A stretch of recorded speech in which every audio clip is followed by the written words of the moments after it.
베드로라는 사람은요, 참 이렇게 돌아보고 이렇게 생각하면 참 우리에게 많은 것을 이렇게 느끼고 깨닫게 해줍니다. 요한복음에 보면 베드로가 맨 처음 이제 등장할 때 예수님이 베드로에게 이렇게 말씀하셔요. 요한복음 1장 42절입니다. 데리고 오니 예수께서 보시고 이르시되 네가 요한의 아들 시몬이니 장차 게바라 하시리라 그래요. 게바, 베드로, 게바 같은 말이거든요. 반석이란 말이에요. 예수님은 베드로를 처음 보시고 나서 보실 때 딱 보시자마자 그 안에 반석 같은 것, 반석 같은 면, 그런 부분이 있다는 걸 알아보셔요. 그래서 그 베드로가 예수님의 제자가 됐고 예수님과 3년 동안 동고동락하다가 예수님을 배신하죠. 근데 그렇게 배신했던 예수님, 이렇게 베드로에게 예수님이 또 찾아가십니다. 예수님을 만나서 시작했던 그 갈릴리 호수, 그 디베라라고 나오죠. 요한복음 같은 곳이에요. 그곳에서 꿈을 갖고 헌신하겠다 다짐하면서 예수님과 생활을 시작했던 베드로, 그가 예수님을 배신하고 돌아간 것도 바로 그 자리예요. 그 디베라. 예수님을 처음 만난 것도 디베라인데 낙심하고 절망해서 주저앉은 그 베드로에게 예수님이 다시 찾아가신 것도 그곳 디베라입니다. 그곳에서 예수님이 베드로 보시고서 다른 말씀 한 말씀 안 하시잖아요. 네가 나를 사랑하느냐? 이것만 물어보셔. 하고 싶은 말씀이 참 많으실 텐데 지금 예수님은 베드로에게 찾아가신 것은 베드로를 다시 일으켜 세우시려고 하는 거잖아요. 그를 정죄하려고 하신 게 아니에요. 그를 다시 일으켜 세우시려고 찾아가셔요. 그랬더니 예수님이 베드로에게 물어보신 건 하나예요. 네가 나를 사랑하느냐? 다시 세우시려면 이 베드로가 다시 설 수 있을지 필요한 것들이 있을 거 아닙니까? 그런 것들 됐는지 점검만 해봐야 되는 거 아닙니까? 말하자면 베드로는 지금 목사로 세우는 거예요. 목사님으로. 그럼 목사라는 역할이 많은 것들이 필요하잖아요. 설교뿐만 아니라 행정적인 것도 있고 교인들도 돌봐야 되고 또 뭐 위기 대처 능력이 이런 것들 많은 것들이 필요할 텐데 그런 것들이 베드로에게 있는지 확인해 봐야 할 텐데 예수님이 그건 하나도 안 물으시고 묻지 않으시고 네가 나를 사랑하느냐 이것만 물으셔. 무슨 의미겠어요? 무엇보다도 중요한 게 베드로 안에 예수님을 사랑하는 마음, 그게 제일 중요하기 때문 아니겠어요? 그거 하나 있으면 나머지 것들은 채워져 가는 거죠. 첫 번 시작이 바로 그거예요. 주저앉았다 다시 일으켜서 목사로 세우려고 하는 베드로. 그 베드로가 그 역할, 그 사명을 감당하기 위해선 정말 필요한 것, 가장 필요한 건 다른 무엇보다도 그 예수님을 사랑하는 마음, 이거라는 거죠. 이것이 있고 나면 그 사랑을 갖고 그 사명 감당하면서 필요한 것들이 채워지는 거예요. 마찬가지예요. 우리도 다 주님으로부터 부름받은 사람들입니다. 우리에게도 다 주님이 주신 사명들이 있습니다. 우리는 땅끝까지 이르러 예수님이 증인이 되어야 되고 우리는 주변을 살리는 사람들로 살아야 돼요. 이게 하나님이 우리를 부르신 이유예요. 그러니 우리 안에 이런 자각이 있어야 된단 말입니다. 나 혼자 신앙생활 잘하고 나 혼자 편안하게 사는 걸로 끝나는 게 아니에요. 그래가지고는 하나님 앞에 섰을 때 잘했다 칭찬받을 수가 없거든요. 우리는 주변을 살려야 돼요. 나를 통해서 내 주변이 살아나야 돼요. 내 가족이, 나와 만나는 사람들이, 내 주변이. 그러려면 우리가 그렇게 사명을 감당하는 사람들로 살아가기 위해서는 우리에게 정말 필요한 건 사랑이라는 거죠. 사랑. 주님을 사랑하는 그 마음. 이게 있어야 된다. 예수님은 베드로에게 사랑하느냐 할 때 아가페로 물으신다고 전에 한번 말씀드렸죠. 사랑이란 것이 우리는 단어 하나지만 헬라어는 여러 개거든요. 그리고 하나하나 의미가 있습니다. 예수님이 베드로에게 네가 나를 사랑하느냐 물으실 때 그 사랑은 아가페라는 단어였어요. 아가페는 헌신적인 사랑이죠. 근데 그 질문에 대해서 베드로도 사랑한다고 하지만 베드로는 필리오라는 단어를 써요. 필리오라는 게 서로 친구들 간에 이 정도 사랑이에요. 예수님이 말씀하시는 사랑은 자기를 내놓는 헌신적인 사랑이지만 베드로가 그 예수님께 대답하는 사랑은 그 사랑에 미치지 못하는 필리오, 서로 친구들 간에 이 정도 사랑이에요. 베드로는 그게 안타깝죠. 하지만 베드로는 예수를 모른다고 3번 부인하면서 자신의 밑바닥을 봤지 않습니까? 다른 사람 다 배신하더라도 나만큼은 절대로 배신하지 않겠다고 해. 큰 소리 쳤던 베드로. 어린 계집 중에 당신도 예수 한 패 아니냐 하는 말, 그게 무서워서 예수를 모른다고 3번이나 부인했던 자신의 밑바닥을 보고 나니까 그 예수님 앞에 나도 예수님처럼 사랑하겠습니다, 예수님을 사랑하겠습니다, 감히 말씀드리지 못하는 거죠. 자신의 사랑이, 예수님을 향한 사랑은 분명히 있지만 그 사랑이 언제 깨질지 모르고 언제 쪼개질지 모르고 그렇게 빈약하고 연약한 사랑이란 걸 아니까, 그럼에도 자신을 아가페 쪽으로 사랑하신다는 그 예수님 앞에 그래도 거짓을 말할 수는 없으니까 자기의 연약하고 부서지기 쉽고 언제 또 넘어질지 모르는 사랑이지만 그래도 그런 사랑은 가지고라도, 그나마 그런 사랑 가지고라도 예수님을 사랑한다고 말씀하죠. 그렇게 대답하죠. 근데 예수님은 그런 베드로를 내치지 않으시잖아요. 그리고 내 양을 먹이라고 그게 그 사명을 다시 주시지 않습니까? 그래요. 예수님을 향한 우리의 사랑이 베드로처럼 그렇게 연약하죠. 하나님은 우리를 아가페 쪽으로 사랑하지만 우리는 우리의 사랑은 그에 미치지 못해요. 언제 쪼개질지 모르고 언제 부서질지 몰라요. 언제 또 변질될지 모릅니다. 하지만 그럼에도 불구하고 예수님은 그런 사랑 일망정 그래도 그걸 받으시고 기뻐하시고 사명을 주셔요. 우리의 사랑이 완전하지 못합니다. 우리의 사랑이 크지 못합니다. 연약해요. 우리 스스로도 알고 있습니다. 작아요. 언제 어떻게 될지 또 어떻게 변할지 모르는 그런 사랑이지만 그런 사랑일지라도 그래도 주님은 그것마저도 기뻐하신단 말이에요. 그 작은 사랑일망정 그것마저도 하나님 그걸 기뻐하시고 받으셔요. 우리 안에 그런 작은 사랑이 있다. 그걸 통해서 하나님 우리를 만들어 가셔요. 우리를 다듬어 가셔요. 고린도전서 13장 사랑장이라는 거 잘 알고 있지 않습니까? 바울의 사랑도 베드로 사랑만큼 그렇게 연약했던 사랑 아니었어요. 그도 다메섹에서 예수님 만나고 처음엔 자신이 예수님을 사랑하는 줄 알았는데, 하나님을 사랑하는 줄 알았는데 다메섹에서 예수님 만나고 난 후 자신의 사랑이 어리석고 연약하다는 걸 깨달은 사람이 바울 아닙니까? 그럼 바울이 고린도전서 13장에서 사랑에 대해 말하죠. 사랑은 자기 유익을 구하지 않고 쭉 나오는 거 기억하시죠?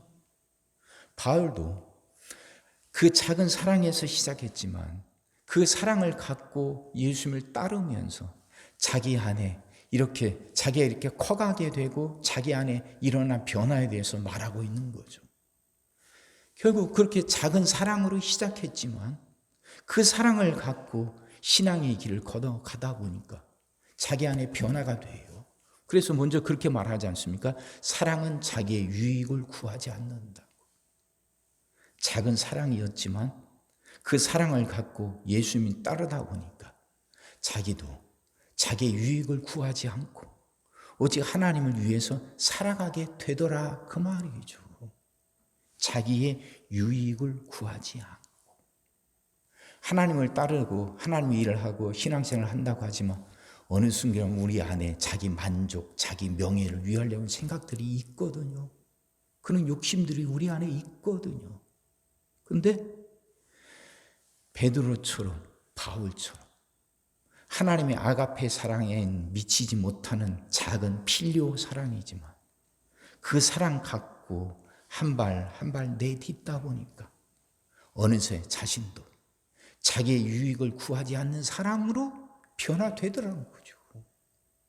자신의 명예보다도 하나님이 우선인 사람으로 바뀌더라는 거죠.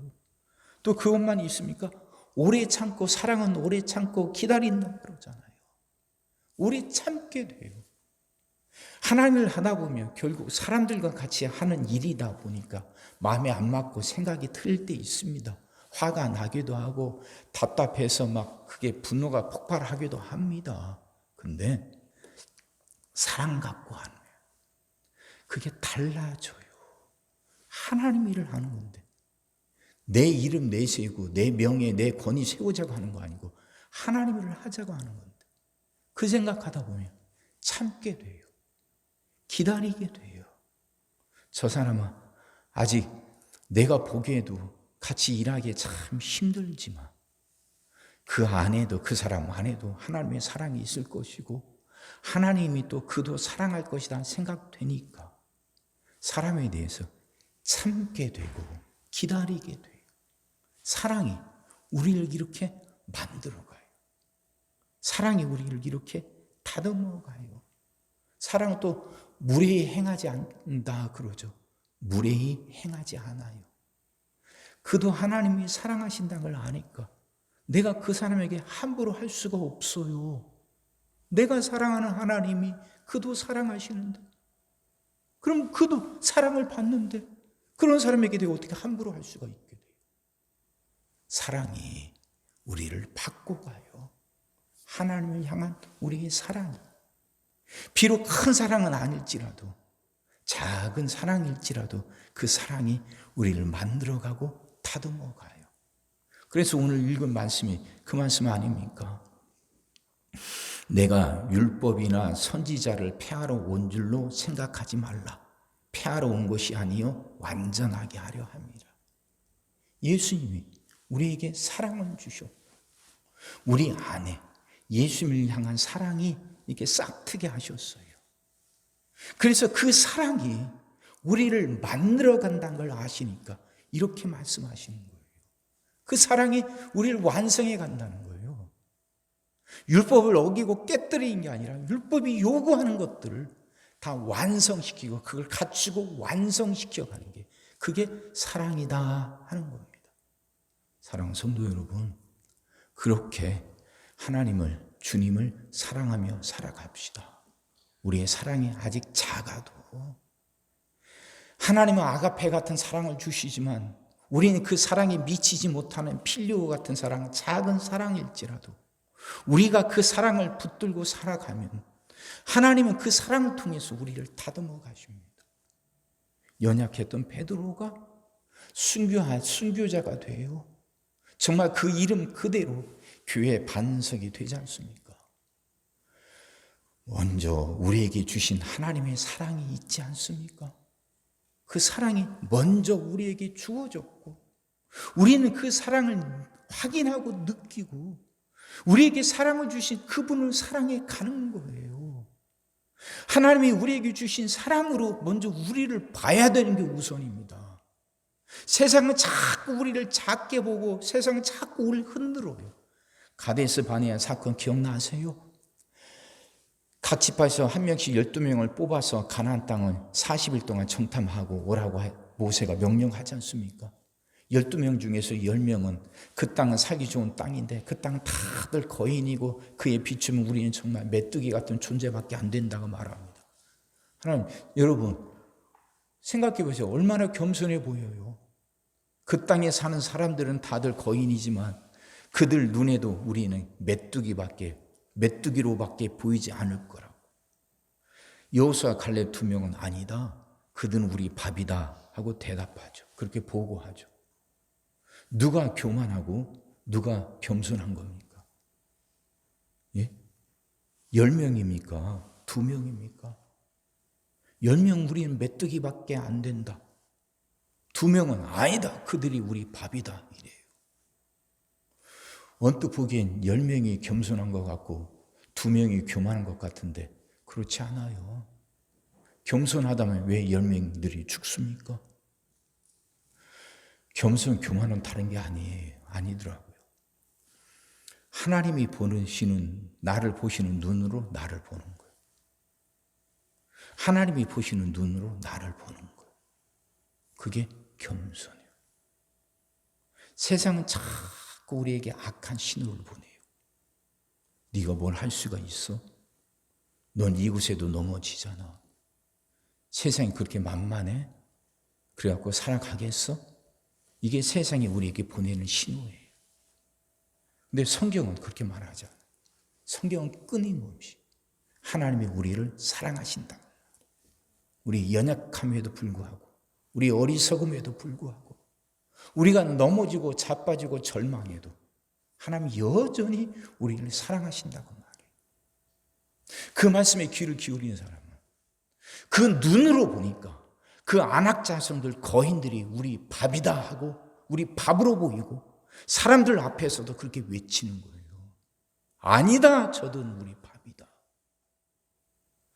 하나님이 나를 보시는 눈으로 나를 보니까, 나를 향한 하나님의 사랑으로 나를 보니까 세상이 살아가기에 불안하고 두렵고 어렵기만 한 것이 아니라 세상에 안전한 곳이라고 이게 느껴지는 거예요.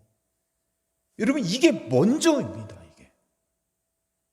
이걸 깨닫게 되니까 그 나를 그렇게 사랑해 주시고 내가 살아가는 세상이 안전하게 지키시고 보호해 주시는 하나님에 대한 사랑이 내 안에서도 생겨나는 거예요.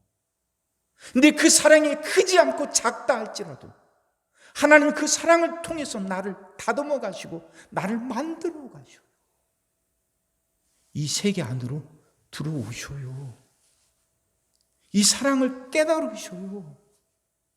나를 향한 하나님의 큰 사랑, 여전히 나를 자녀 삼으시고 내 연약함, 어리석음에도 불구하고 흔들림 없이 한결같이 나를 사랑하셔서 내가 살아가는 세상을 안전한 곳으로 바꿔주신 하나님, 그 하나님의 사랑을 깨닫고 나면 그렇게 나를 사랑하시는 하나님에 대한 내 사랑이 자라나요.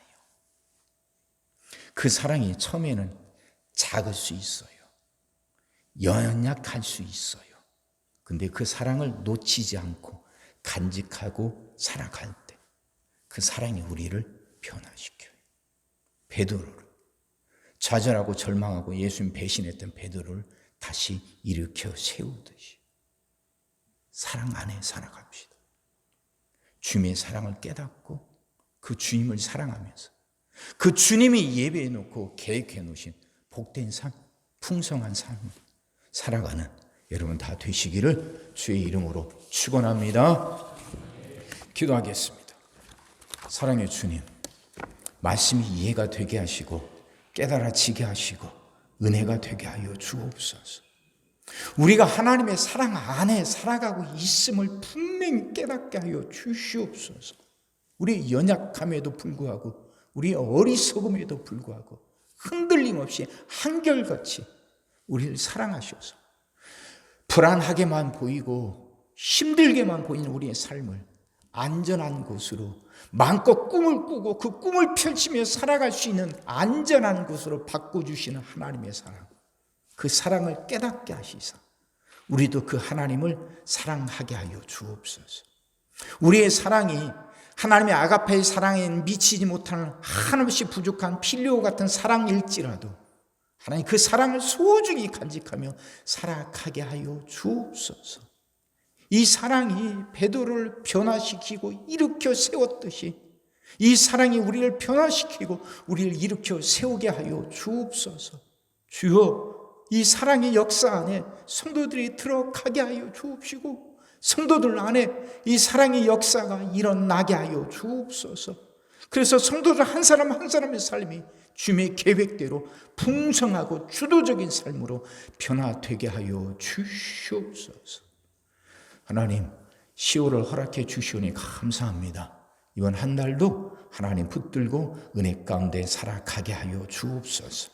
성도들이 질병을 이겨내고 물질의 어려움을 극복하고 수많은 문제들을 해결하며 살아가게 하시고 그렇게 은혜 주신 하나님께 감사하며 살아가는 복된 한 달이 되게 하여 주시옵소서. 믿사옵고 그런 사랑이 될 줄 믿습니다. 이제는 우리 주 예수 그리스도의 은혜와 아버지 하나님의 무한하신 사랑하심과 성령님의 감동, 감화, 위로, 역사, 교통하심이 하나님의 사랑을 깨닫고 내 안에 있는 그 사랑 붙들고 살아가겠노라 다짐하고 그럴 수 있도록 하늘로부터 은혜의 길을 소망하는 모든 성도들 머리 위에와 그들의 가정과 일터 위에 또한 주님의 몸된 교회 위에 지금으로부터 영원토록 함께 하시기를 간절히 축원하옵나이다. 아멘.